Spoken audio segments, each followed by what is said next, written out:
Hi friends, welcome back to Vishwas world. అందరూ ఎలా ఉన్నారు? ఈరోజు అయితే మనము బంగారం అన్నది ఈ విధంగా కొనుక్కుంటే కనుక మనకి కొనుక్కున్న బంగారానికి 10 రెట్ల లాభం అయితే వస్తుంది. అది ఎలాగా అన్నది అయితే ఈ వీడియోలో అయితే చూద్దామండి. వీడియోలోకి అయితే వెళ్ళే ముందు నాదైతే ఒక చిన్న రిక్వెస్ట్ అండి. వీడియోని అయితే పూర్తిగా చూడండి. ఒకవేళ వీడియో కనుక మీకు నచ్చింది అనుకుంటే కనుక లైక్ చేయడం మర్చిపోకండి. వీడియోలో ఏదైనా యూస్ఫుల్ ఇన్ఫర్మేషన్ ఉందనిపిస్తే కనుక నా ఛానల్ అయితే సబ్స్క్రైబ్ చేసుకోండి. నా ద్వారా మీరు మనీ సేవింగ్స్ సంబంధించిన ఎన్నో ఐడియాస్ అయితే తెలుసుకుంటారు. ఇంకా వీడియోలోకి అయితే వెళ్ళిపోదామండి. నాకైతే తెలిసిన ఒక 2 ఫ్యామిలీస్ వాళ్ళు ఏ విధంగా కొనుక్కోవడం వల్ల వాళ్ళు ఏ విధంగా డెవలప్ అయ్యారు అన్నదైతే చూద్దాము. వాళ్ళు ఏ విధంగా 10 రెట్ల లాభం పొందారు అన్నదైతే చూద్దాము. దానికోసం మాకు తెలిసిన ఒక family, Kamala family and Vimala family, వీళ్ళిద్దరూ కూడా ఏ విధంగా గోల్డ్ అనేది కొనేవాళ్ళు అన్నదైతే చూద్దాము. వీళ్ళు వచ్చేసి కమలా వాళ్ళ ఫ్యామిలీలో వాళ్ళ హస్బెండ్ వచ్చేసి ప్రైవేట్ జాబు, విమలా వాళ్ళ హస్బెండ్ కూడా ప్రైవేట్ జాబే.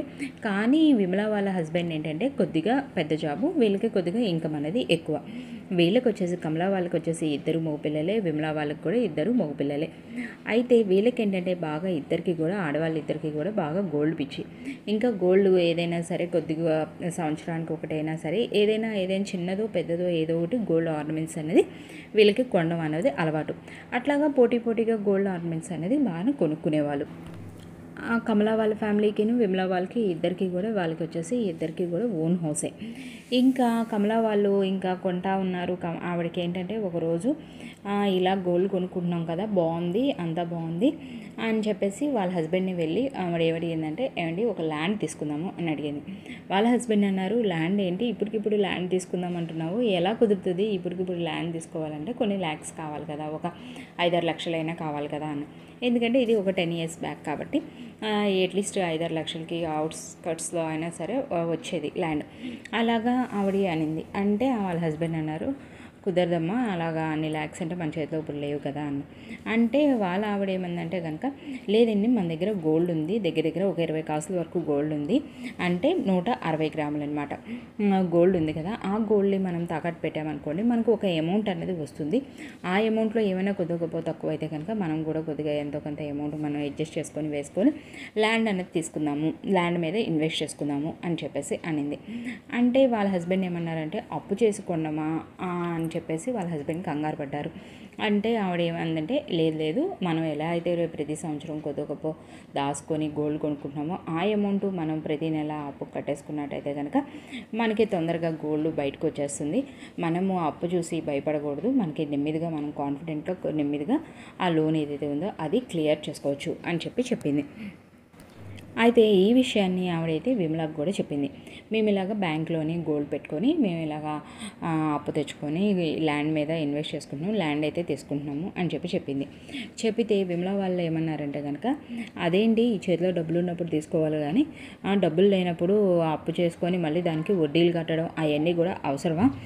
మేమైతే ఇప్పుడు ఏమీ తీసుకోము, మేము మా దగ్గర డబ్బులు ఎప్పుడైతే ఉంటాయో అప్పుడు మాత్రమే మేము ఇలాగ ల్యాండ్ అయితే తీసుకుంటాము, మేమేం తీసుకోమని చెప్పేసి వాళ్ళైతే చెప్పేశారు. ఎప్పుడైతే విమల అలా అనిందో ఇంకా కమలాకైతే కొద్దిగా డౌట్గా అనిపించింది. కానీ తనైతే ఏదైతే గట్టిగా ఫిక్స్ అయిందో ల్యాండ్ తీసుకోవాలి ఈ విధంగా అని చెప్పి అది ఆ నిర్ణయాన్ని అయితే వెనక్కి తీసుకోలేదు. వెనక్కి తీసుకోకుండా దానికే ఫిక్స్ అయ్యి ఇంకా ఆవిడ వెళ్ళి బ్యాంక్లోని గోల్డ్ అది తాకట్టు పెట్టుకొని కొద్దిగా వాళ్ళ చేతిలో కూడా కొంచెం అమౌంట్ తగ్గితే వాళ్ళ చేతిలో కూడా వేసుకొని ఎలాగైతే ల్యాండ్ అయితే తీసుకుంది. ఇంకా విమల వాళ్ళు ఏంటంటే ఇంకా ల్యాండ్ తీసుకుంది ఆవిడ. విమలా వాళ్ళు ఏంటంటే వాళ్ళు అలా గోల్డ్ కొనడం ఆవిడకి అలవాటు కదా, అలాగే కొద్దిగా గోల్డ్ అనేది కొంటున్నారు. ఇంకా ఒక 3-4 years అలా అవుతుంది. ఇంకా వాళ్ళు ఏదైతే అప్పు చేసి బ్యాంక్లో అప్పు చేశారో ఆ అప్పు కూడా నెమ్మదిగా తీరిపోయింది. ఇంకా తర్వాత ఇంకా వీళ్ళు విమలా వాళ్ళు ఎవరైతే ఉన్నారో వాళ్ళు కొద్దిగా గోల్డ్ అయితే కొంటున్నారు కదా. ఇంకా గోల్డ్ అనేది ఇంకా ఎక్కువ అవుతుంది కదా ఇంట్లోని, మళ్ళీ మనం ఇంట్లో ఉంచుకున్న గోల్డ్ అనేది అంత సేఫ్టీ కాదు అని చెప్పేసి ఆవిడ ఏం చేసిందంటే విమల ఆవిడ బ్యాంక్లో లాకర్ తీసుకొని ఆ లాకర్ అకౌంట్లోనే ఆ గోల్డ్ అనేది దాచుకోవడం మొదలుపెట్టింది. ఇంకా గోల్డ్ లాకర్లో పెట్టుకుంటే మనకి లాకర్ ఛార్జెస్ కూడా అవుతాయి కదా, ఆ విధంగా లాకర్ ఛార్జెస్ కూడా అవుతున్నాయి, వాటిని కూడా పే చేసుకుంటూ ఉంది. తర్వాత వీళ్ళకి కమలాకి ఏంటంటే ఎప్పుడైతే ఆవిడ తీసుకున్న లోను క్లియర్ అయిపోయిందో ఒక ల్యాండ్ అన్నది ఉంది మన చేతిలో, ఇప్పుడు ప్రజెంట్ గోల్డ్ అన్నది ఉంది, మళ్ళీ మనం అగైన్ ల్యాండ్ ఎందుకు తీసుకోకూడదు, కొద్దిగా ఎక్కువ సెంట్లో ఎందుకు తీసుకోకూడదు అని చెప్పి తనకైతే ఆలోచన అయితే వచ్చింది. అదే విషయాన్ని కమలా వాళ్ళ హస్బెండ్కి చెప్తే వాళ్ళ హస్బెండ్ ఏమన్నారంటే, బాబోయ్ మొన్న కూడా అలాగే తీసుకున్నాం కదా, ఇంకా ఆ అప్పు కోసం అని చెప్పేసి మనము ఏంటంటే ఫంక్షన్కి వెళ్ళినప్పుడు కానీ ఎప్పుడు కూడా మన దగ్గర గోల్డ్ లేకుండా అలా ఉండి ఇలా ఉండి నువ్వు రావాల్సి వచ్చింది కదా, ఎందుకమ్మా అలాంటిది అవసరమా, కొద్దిగా గొప్ప డబ్బులు దాచుకొని అప్పుడు తీసుకుందాంలే అని చెప్పేసి కమలా వాళ్ళ హస్బెండ్ అన్నారు. అంటే ఆవిడైతే ఒప్పుకోలేదు. లేదు మనము ఈసారి ఏంటంటే గోల్డ్ని 2 భాగాలుగా విభజించి పెట్టుకుందాము, ఒక మనకి అవసరమైనప్పుడు మనం కొద్దిగా ఒక్కొక్కసారి ఫస్ట్ అంతా కూడా ఒక భాగానికి కట్టేద్దాము, తీసేసుకుందాము, తర్వాత ఇంకో దానికి కడదాము, అలాగే తొందరగా మనకి కొంచెం గోల్డ్ ఇంటికి వస్తుంది, కావాలంటే అవి ఫంక్షన్స్కి యూజ్ చేసుకోవచ్చు. ఒకవేళ ఫంక్షన్స్కి వేసుకోవడానికి లేకపోయినా సరే ప్రాబ్లం అయితే ఏమీ లేదు కదా, మనమైతే ల్యాండ్ అనేది కొంటున్నాము, అది ఆ విషయంగా నాకు హ్యాపీగా ఉంది, నేను గోల్డ్ ఫంక్షన్కి వేసుకెళ్ళడానికి లేదు అది ఇది అని నేనేం బాధపడట్లేదు అని చెప్పేసి ఆవిడైతే వాళ్ళ హస్బెండ్కి ధైర్యం చెప్పి ఎలా అయితే మళ్ళీ ఇంకొక పెద్దగా కొంచెం ఎక్కువ సెంట్లో ల్యాండ్ అయితే తీసుకున్నారు. తీసుకున్న ల్యాండ్ ఏదైతే ఉందో అది దానికి చేసిన అప్పు ఏదైతే ఉందో అది ఒక 5-6 సంవత్సరాల లోపే వాళ్ళకి అప్పు అనేది తీరిపోయింది. ఎందుకంటే అప్పు అంటే ఏంటంటే మనకి మిడిల్ క్లాస్లో ఏంటంటే ఒక బాధ్యత ఉంటుంది, మనము ఏవైనా అనవసర ఖర్చులు ఏవైనా పెడుతున్నాం అనుకోండి, అప్పుడు లేదు మనకి ఇలా బ్యాంక్లో అప్పు ఉంది, మనం ముందు దానికి కట్టేసుకుందాము అని చెప్పేసి మనము ఒక బాధ్యతగా తీసుకొని కట్టేసుకుంటాం. ఒక 10 సంవత్సరాల తర్వాత చూసుకున్నట్టయితే కనుక కమలా వాళ్ళ ఫ్యామిలీ దగ్గర 2 ల్యాండ్స్ ఉన్నాయి. ఆ 2 ల్యాండ్స్ కూడా వాళ్ళు కొన్నప్పుడు ఒక 5 లక్షలకి ఒక ల్యాండ్ కొని ఉంటారు, తర్వాత ఇంకొక 9 లక్షలు 10 లక్షలు అలా వాల్యూ చేసేది ఒక ల్యాండ్ కొని ఉంటారు. కానీ ఇప్పుడు ఆ 2 ల్యాండ్స్ విలువ ఏదైతే ఉందో అది దగ్గర 40 lakhs వరకు అయింది. అంటే ఇప్పుడు వాళ్ళ దగ్గర 40 lakhs వర్త్ ప్రాపర్టీ ఉంది, తర్వాత మళ్ళీ నెక్స్ట్ వచ్చేసి గోల్డ్ ఉంది. అంటే వాళ్ళు దగ్గర ఉన్న గోల్డ్ ఏదైతే ఉందో ఆ గోల్డ్ని ఇలా ఇన్వెస్ట్ చేసుకోబట్టి వాళ్ళకి 10 రెట్లు అంటే 10 రెట్లు ఆ వాల్యూ అనేది పెరిగింది.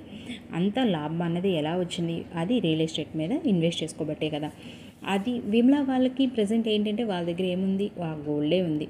ఆ ప్రజెంట్ ఉన్న గోల్డ్ని తీసుకెళ్ళి ఆవిడ ఆ గోల్డ్ ఎంత వాల్యూ ఉందో చూసుకున్నట్టయితే కనుక ఇంత 30-40 lakhs అయితే రాదు కదా.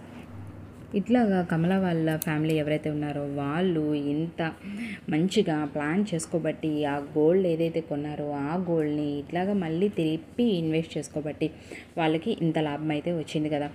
అట్లాగా మనము ఉత్తి గోల్డే కొంటూ ఉంటున్నాము, ఆ గోల్డ్ని కూడా ఇంట్లోనే ఉంచుకుంటున్నాము అన్నప్పుడు మన దగ్గర ఏమీ ల్యాండ్ కానీ ఏం లేదు, అలా కొనుక్కోవడానికి అమౌంట్ అనేది మనకి ఎక్కడి నుంచి వస్తుంది అలాగా అనుకుని ఒక ఆలోచన ఉన్నప్పుడు ల్యాండ్ కొనే అంత అమౌంట్ మన దగ్గర లేదు అని అనుకున్నప్పుడు ఎప్పుడైనా ఇలాగ గోల్డ్ ఉంటే ఆ గోల్డ్ని తీసుకెళ్ళి బ్యాంక్లో పెట్టుకొని ఇట్లాగా మనం ల్యాండ్ మీద ఇన్వెస్ట్ చేసుకోవడం అనేది తప్పలేదు. కానీ ఒకటి, మనము ఇప్పుడు ప్రజెంట్ ఎప్పుడైనా ల్యాండ్ కొంటున్నాము చేస్తున్నాము అంటే కనుక మనం ఖచ్చితంగా కూడా వాటి ఈసీలు వాటి అవి కరెక్ట్గా ఉన్నాయా లేదా అన్నది చూసుకోవాలి. ఎందుకంటే డబల్ రిజిస్ట్రేషన్స్ ఈ టైంలో చాలా ఎక్కువ అవుతున్నాయి. అందుకనే మనము ఇలాగ ల్యాండ్ కానీ ఏ ప్రాపర్టీ తీసుకున్నా కొద్దిగా అయితే జాగ్రత్త అయితే వహించాలి. ఇదండి, మనము బంగారం కొని 10 రెట్ల లాభం పొందాలంటే మాత్రం ఈ విధంగా ఖచ్చితంగా ప్లాన్ చేసుకోవాలి. నా వీడియో కనుక మీకు నచ్చినట్టయితే లైక్ చేయండి, షేర్ చేయండి, సబ్స్క్రైబ్ చేయండి. Thanks for watching.